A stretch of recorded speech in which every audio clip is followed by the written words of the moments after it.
Welcome to Puente Lab, a podcast where we have conversations around mental health. I'm your host, Dr. Jonathan Martinez, professor in the Department of Psychology at California State University, Northridge. My Puente Research Lab focuses on addressing mental health disparities in care for underserved communities, particularly for Latino families. The goal of our podcast is to create a bridge between science and the community. Today's guest will be Daniel Saravia, a PhD student in clinical psychology at UCLA. Daniel's work and research has been highly informed from his own personal experiences navigating through the mental health system. So I'm curious what led you to want to work in the mental health field and also do the research you're doing.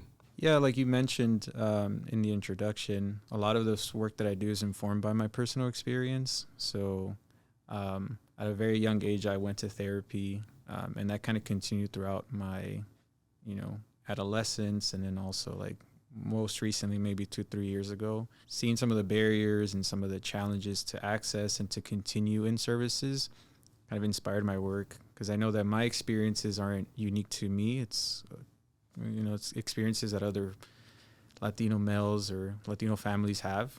And so I think the work that I want to do is make sure that my experiences don't continue to be everyone's reality now and in the future. Yeah, I think that's powerful, that my experiences aren't everyone's reality. And something I'm thinking about is, well, we should be doing work that we're passionate about. Mm-hmm. And if we're not also trying to integrate our own personal experiences in our work, what is it that we're doing, right? Are we just kind of trying to check a box? And that's something I notice in students sometimes. Either, there's a tendency to be like, I want to give back to my community and do work and do research and help maybe things that I didn't get growing up. Yeah.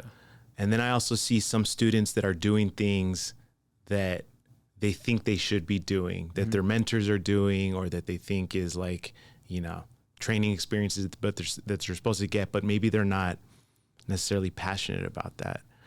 How was it kind of carving out your research interests and clinical interests? Like, those two things can sometimes be at odds, but it seems like for you, you found compatibility for it.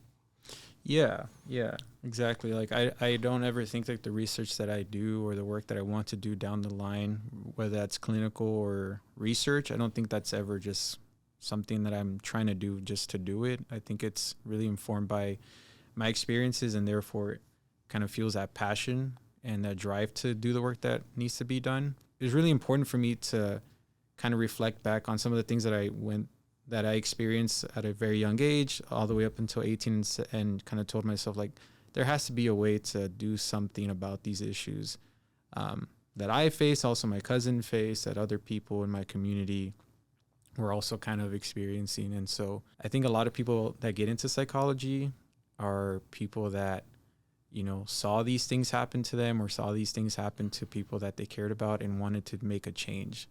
Something that I guess I think about sometimes is when we're reflecting back on those experiences, the accuracy of them, like it almost changes now that we have a new lens that we operate. And to me, whenever I reflect back on myself and experiences, I'm like, well, I'm doing the work that I'm doing now based off of those own personal experiences I had growing up within my own family and, extended family and their struggles with mental health. And, mental health is something I think that runs in all families. Yeah. No one is immune to it. How was that process of navigating? Was it yourself? How did you come to know that you needed help? What was the involvement of your parents? Did you have siblings involved as well? Or was this kind of more individualized? My first experience in therapy was when I was 5 or 6. And I just remember going to therapy as a kid because there was a lot of domestic violence going on at home. And the reason why I ended up going was because I got in trouble at school. So it was more like I was kind of pushed to go, and it was more like, it's kind of like a mandatory thing, because I threatened a girl. I was probably like in kinder or first grade. I threatened to like harm her. And so they kind of like told my mom, like, he should probably get some help. And so my mom took me. But I was 5. Like, I didn't remember too much about, like, I didn't really understand the concept of therapy. Because I just remember going for like an hour, and then within the first 5 minutes, I would just fall asleep, and I would wake up and it was over. So I think at that point, like looking back at it now, and I was reflecting on that today, I think it was that the point of those sessions were to help me kind of manage the anger that I had and not react in such a hostile manner to people. So I did that, I think, for 2 years. And then a couple years later, I had to go back to therapy. It was a court order thing because some of the things that happened at home with my stepdad and my sisters. And so we were mandated to go for, I think, 12 sessions or something like that. And so the first 2 times that I went to therapy, it wasn't really me kind of making the effort to go. It was more so like somebody else was like, you need to go. Yeah. And it wasn't until I got into high school where I kind of made the decision, like, this is probably a good idea for me to decide, for me to go to therapy. And I think it would be really beneficial because there was a lot of changes going on at that time. I felt myself not being able to function, like not going to school or not really like eating enough to be healthy. And so I made that decision. I think it was really hard for my mom to understand at that point because she's kind of like, what are you sad about? Like, she didn't comprehend that. And I think she went through her own challenges with depression. And I think she understood that therapy was important and was beneficial, but she couldn't understand why a child that was 13, 14 would need to go to therapy. Right. Because she's like, you're a kid. Like, life shouldn't be hard at this point. And I think it wasn't just her, but it was also like my family where they were like, what's going on? Like, why doesn't he want to go to school? And when you don't know, you kind of attribute it to just like behavioral things. Like they just don't care about school and this and that. And I saw something similar happen with my cousin where he was kind of going through a hard time and his dad was like, why are you sad? Like I lived through the Civil War in El Salvador. And so it's kind of like, I saw those experiences, my experience, his experience, other people's experience. And it was like, we want to get help and we think it's important and it's beneficial, but our parents don't necessarily see the benefit. And if they do, they don't understand why a kid in the United States needs help when they come from, different challenges. So I think, for youth, it's just the entryway into getting help many times is not by choice. Yeah. There's no like 5-year-old that's going to say many times, I need to go get help, or a 12-year-old or a 13-year-old, right? When we're talking about barriers or obstacles, many times kids get referred and their parents aren't necessarily included in what's going on. And, we could talk about all those reasons. I know there was confusion on your mom's part. Where did you see your mom's involvement? I think when I started going to therapy during my high school years, it was because there was a period of time where I was telling my mom, like, I'm going to school. I had switched high schools after my 10th grade year, and it was like a high school, like walking distance from my house. And so the high school that I was going to before, my mom would have to drive me. And so she knew that I was going to school. But this high school was close by, so I was like, I'll just walk there. And so I lied to her. I think I went once or twice in a semester, and then she went to like back to school night or something like that. And she was asking like, oh, how's Daniel doing? They're like, we've never seen him, like we've never seen him. And she came back really pissed off. And I remember she's like, I went there, and after like the second teacher, I was like, F this, like I'm not gonna waste my time. And she was really embarrassed. So she asked me what's going on. I was like, I get ready. Like, she's like, I see you get ready every morning. Like you take a shower, you get up, you're doing it. And I'm like, I just can't leave the front door. So she's like, if you do this again tomorrow, I'm going to call the cops. And so the next day I remember she left to work, and I was like, okay, cool. I'm just going to do what I do. Just get ready. And I saw that her car was there in the morning. So I was like, all right, let me just take a lap around the neighborhood. So I did. And then I saw her car wasn't there. So I was like, cool. So I went back, and she pulls up like 5 minutes later. She's like, why are you here? And I'm like, she said, I'm gonna call the cops right now. And thankfully my sister was there, because my sister's like, and she was really young. I think she was maybe 11 or 12. But she's like, you're not listening. Like, something's wrong. Like, he doesn't want to go to school. Like, my mom was just like, what the hell? Like, Yeah. and I don't think it wasn't because she didn't want to understand. It was more embarrassment. Like, Yeah. what do I attribute that behavior to? Like, you know, and kind of talking to her about it, you know, after, she's like, she would work at a hospital, and she was like, my coworkers were telling me like, oh, my son's going to this school, my daughter's going to this school, or they graduated top of their class. And so she was like, what the hell's going on with you? Like, everyone else seems okay and you're not doing these things. And at the time I was going to therapy, but it was more so for an eating disorder, because I got really skinny at some point, because I was bullied a lot in high school for my weight. So I was anorexic, and that's what I was going to therapy for. My mom brought that up in one of the sessions, and they had to get me assessed and all that stuff. And they're like, oh, he probably has like agoraphobia, social anxiety, and all this stuff.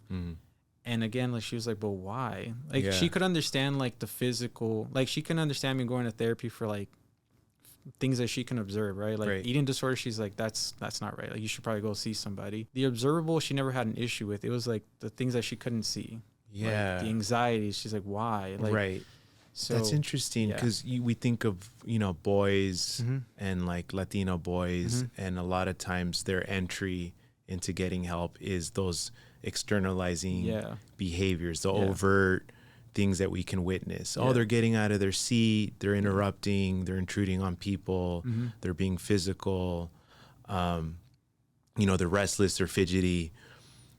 But whenever there's like these internalizing, you know, anxiety or depression or sadness, or why I'm not eating, was there a turning point for her where she then maybe started connecting the dots? Or was it something that even to this day is hard to like understand, of like why someone would worry? Like you mentioned your uncle, of like, you know, Civil War in El Salvador, and like we think of that too, of like, you know, there's so many things that would, you know, that we should rightfully be worrying about, but mental health, like, what do you mean? Like that's a privileged person problem almost. So I didn't go to high school for a year, but I was going to therapy for that. And I remember my mom would come back like from work, and again, she would hear like her coworkers talk about their children going to like these really good universities, and she's like, I gotta come back home, and none of you guys are doing well academically, and you're not even going to school. So she would come back and like just go off on me. But I remember we were going to therapy at that point, and I had a psychiatrist, and my psychiatrist was like no BS kind of person. So I remember it came up that my mom was kind of being kind of rude and kind of in the sessions or something. Yeah, like one of the no, not in the session. Outside. Like outside, like at home. Like I think I mentioned like my mom comes and she'll like not harass me, but like be really mean and really say mean things about me.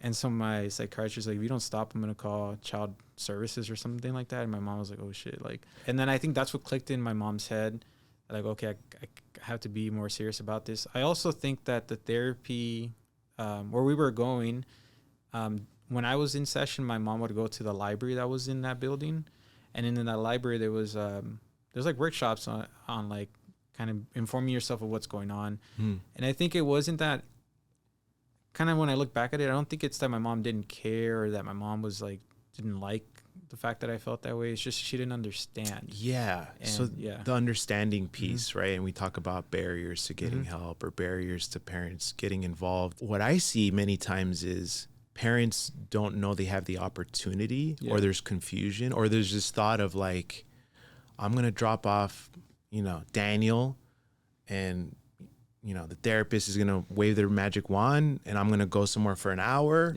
And then I'll come and get Daniel, and he's going to be all good, right? What do you think about that when you think of like high school and getting individual care? And it sounds like your mom was involved, but maybe not to a certain extent. Would that have worked? Would that have benefited? I think when my therapist started involving my mom, I think that made it a lot easier for me to get better, because it wasn't, I think my mom realized at a very good point, she realized like, hey, like Daniel's not going to just go there and get better all of a sudden. Like I also have to do my part as a mom to support him, right? Like I can't just, he's a kid, he's going through that. Like I also have to do my part. I also have to be in sessions at times with him to understand what they're kind of talking about, or what are things that he's trying to work through. And I think because there was that involvement, I was able to kind of move through some of these things. My mom was able to recognize that like, oh, he's not he's not doing well today, so maybe I need to help, push him in some way, like in a positive way, to get me to do stuff. But I think whenever you're working with families of color, for instance, like you have to be mindful of including the family. I think you were hitting on a couple cultural values, right? Of like, and differences between like individualism and collectivism, and or independence and interdependence. How has that been for you, kind of navigating through higher education? And now you're at a point where you're in the #1 clinical psychology program in the nation. Where do you see those kind of conflicts arise of like, I need to do some individual type achievements, but I also want to make sure that I'm not losing sight of what's important to me and family? And how can maybe, I don't know, the workforce or like providers build on those strengths of family? I come from a single parent household, and I'm also the eldest. So my mom raised 4 of us, and so I'm the eldest, and I'm also happen to be the male, like the kind of the father figure in the family, I guess. Yeah. And so for me, family is important. So I do find it at times difficult to just focus on my work without thinking about my family. And I think it would be a little bit easier if I had moved away to another state, or maybe I don't know, up north, where it's like 6 hours, 7 hours away. Right. But I live really close to my mom's house, and my sisters and they all kind of live around where my mom is. So whenever they need something, whenever there's celebrations, I feel like I need to be there because I'm the eldest. I play that kind of role of father figure in a way, just making sure that my family is good and all. I don't see it as a negative. I think sometimes it's viewed as a negative, like, oh, you have family obligations and this and that. I think if anything, that just motivates me to work harder. Right. It motivates me to do the work that I need to do, because it's not only going to benefit people like me, it's also going to benefit people like my mom, right? Benefit people like my sisters. It sounds like in your situation, like over time, you derive meaning from that. You're the eldest, son. Part of that creates certain pressures for you to make sure that you're doing well. And I was kind of hearing that when you're describing like your pursuit of like higher education. Yes, it's benefiting you, but it's also benefiting your family, right? How can we better prepare a workforce to meet the needs of underserved families, particularly Latino families? You've given some workshops, and I think that's a good resource that, the state or government agencies are funding. But I think the real work should start and begin when people are in school, right? Like that should be integrated into your coursework. Yes. And I don't see that, because I think once you're done and you've been trained a certain way, and then you're trying to learn this after the fact, I think you don't really care. And I'm not saying that clinicians don't care, but I think, like you mentioned, right? Like you have so many demands, right, where you're just like, I don't really want to sit in through another like session or like another 1 hour, 2 hour workshop. Right. Like I'd rather just do the work. And I think people are like, I already went through all this schooling. I went through all these trainings. Why wasn't this talked about before if it was so important? Now you want me to learn and unlearn certain things. And I don't, because you're mentioning trainings I give, right? And, I think some organizations have me deliver some of these trainings, and unfortunately it's to check a box.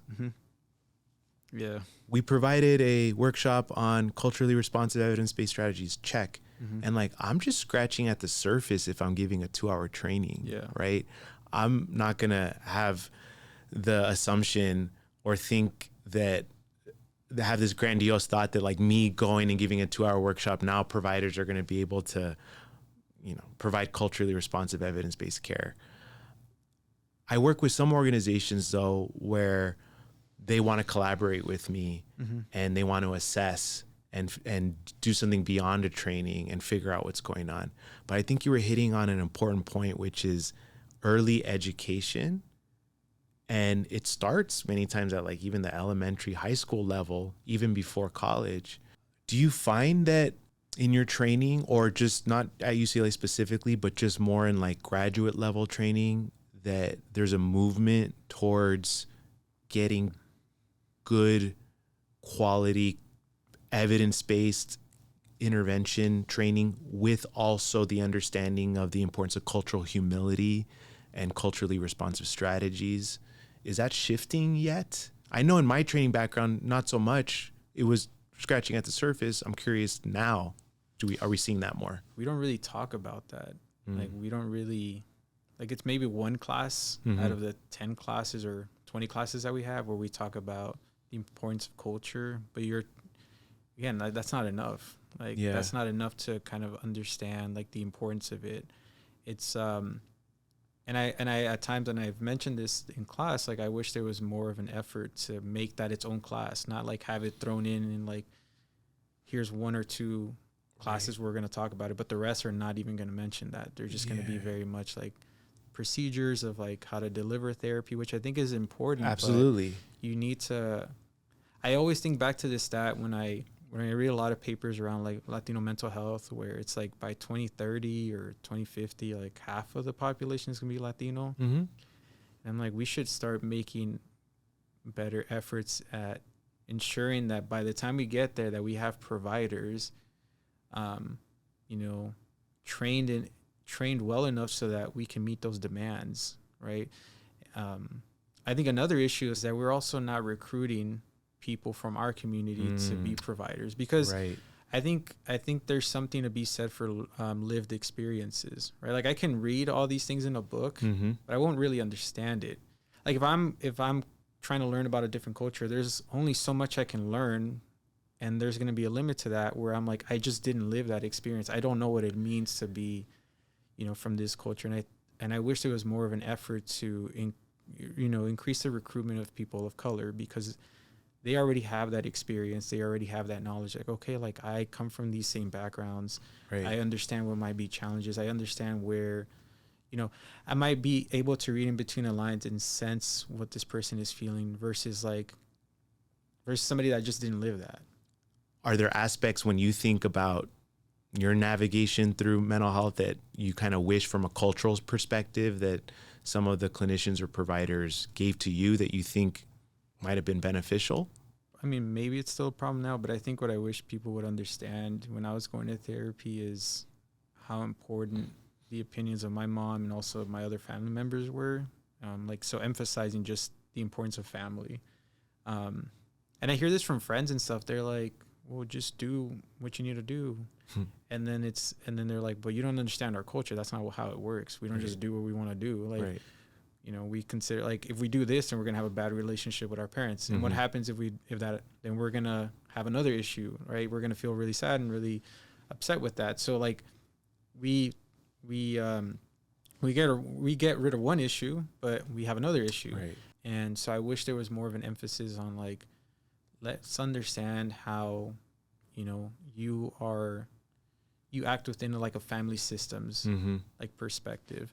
So that's what I kind of wish that was more emphasized or kind of understood when I was going to therapy. And I still think that continues to be a challenge with some providers. And it just happens at the system level too, of like, we're operating within a system of, reimbursable services and care, and there needs to be an identified patient, and it's, the child or adolescent needs a diagnosis, and then you place the diagnosis on the child and then think that that's the only person that needs help. And sometimes that comes at the expense of incorporating parents. And it's also not to blame parents either. Family systems is a whole approach. And that's where, the benefit of school-based therapy kind of addresses some of those, obstacles and barriers. But sometimes it's, with one-on-one or individual care.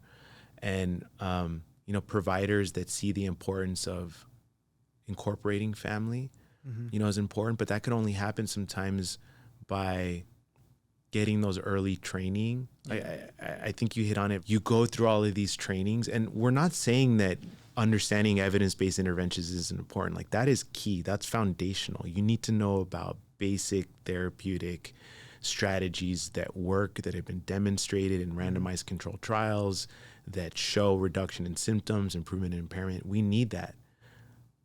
But clinicians can't go through all of this training and then finally start working with the family, and then for the first time have the opportunity to integrate some of their cultural identity and values and beliefs and attitudes and expectations for therapy. Like we know that there's a cultural formulation interview in the DSM-5.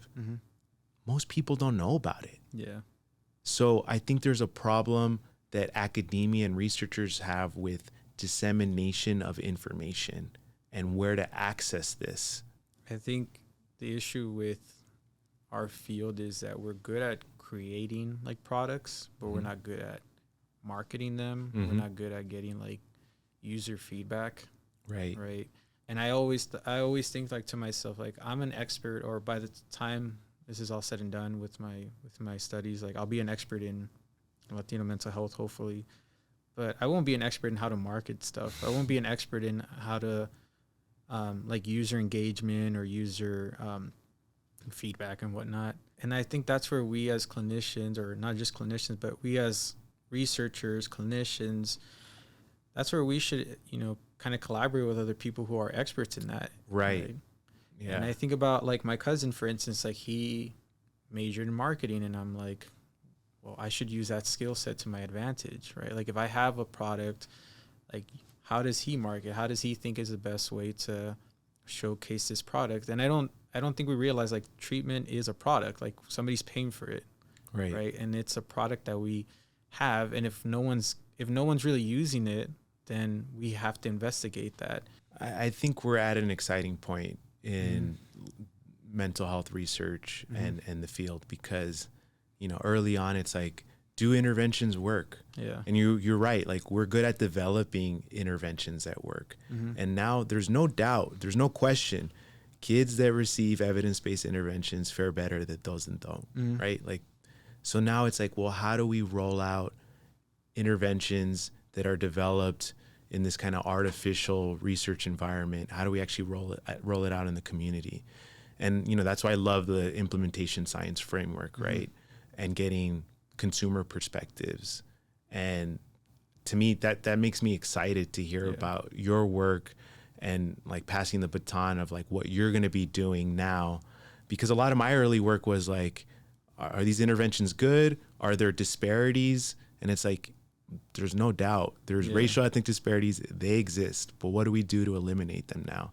And then that's where I see, the next generation of scientists figuring that piece out of like, how do we disseminate and, collaborate interdisciplinary, and, we're not the best marketers. So how can we actually, collaborate to make sure that the outputs and the content is actually getting out to the people, the end user, and getting consumer feedback around it. As we're kind of ending, thinking about, a key message. I know we talked about a lot of different topics, but if there's like one key message that you want to make sure that listeners take away from this podcast, what would that be? When I reflect on everything, I'm just thankful for the tough moments that I went through in life, more so than the good, because the tough moments really taught me a lot about myself, but also informed some of the things that I want to do. So just like real quick, like I remember being like a kid and I was like, I have to go through this for some reason. Like one day it's going to make sense. And now that I'm doing this work and kind of researching like mental health within the Latino community, I'm like, this is why, because I have that firsthand experience. Like I understand, like I'm not just basing everything off of like what the research says. I'm also like basing it off of lived experiences.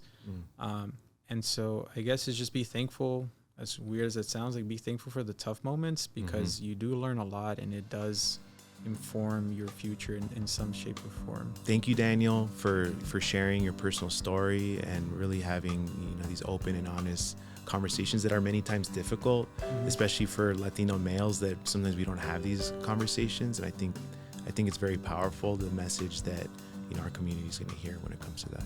If you're interested in hearing more information and accessing video content and resources, please go to puentelab.com.